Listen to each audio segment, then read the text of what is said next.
Welcome to another episode of Beyond the Things Written. And today I'm going to respond to a question that someone had asked about responding to Matthew chapter 18 and the two-witness rule. So I thought I'd take the chance to do that today. One of the most common defenses of the Watchtower two-witness rule goes something like this. We're just following the Bible. Jesus himself laid it out in Matthew 18. That sounds persuasive until you slow down and actually look at what Matthew 18 is doing. And this is the central issue. Matthew 18 is being used as a legal safety rule when it is a pastoral repair process. Repeat that. Matthew 18 is being used as a legal safety rule when it is a pastoral repair process. That category mistake drives nearly everything that follows. Matthew 18 is not about crimes. It's not about evidence standards. It's not about judiciary outcomes. It's about repairing broken relationships inside a community. The entire chapter is framed around humility, reconciliation, forgiveness, and restoring someone who has caused harm within the group. Jesus' concern is not, how do we establish guilt? His concern is, how do we prevent a fracture from becoming permanent? The steps he gives are relational. 1. Speak privately. 2. Bring one or two others if needed. 3. Involve the community if reconciliation fails. Nothing here resembles a courtroom.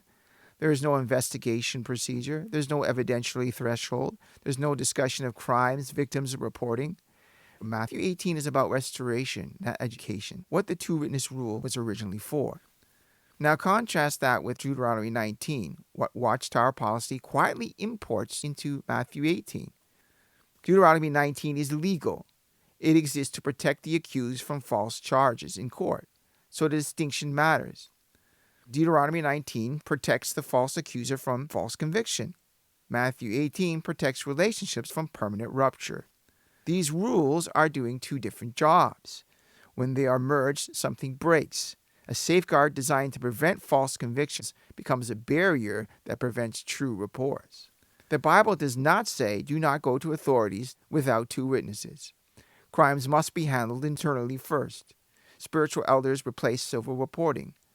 In the first century, there were no elders' manuals, no shepherding books, no committees, no procedural handbooks.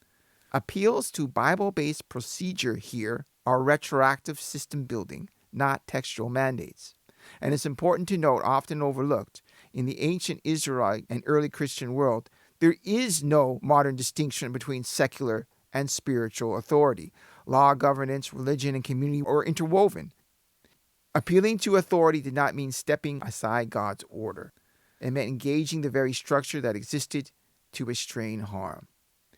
In Acts, Paul repeatedly appeals to governing authorities when injustice or danger is involved, without treating such appeals as a failure of faith or a violation of Christian conduct.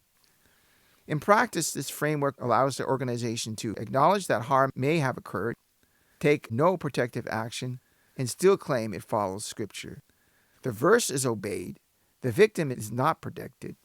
That is not reconciliation. That is administrative closure. This is not a Bible rule. It's a liability management system wearing a verse. Matthew 18 was never meant to decide whether harm counts. It was meant to heal people who already knew they were harmed. Using it as a legal filter doesn't make the system biblical. It makes the Bible carry the blame. So thanks for your interest in topics here at Beyond the Things Written. Please write in your questions. I'd be happy to answer them. Do not be afraid of them or what they say. Time is on our side. And we'll see you next time on Beyond the Things Written.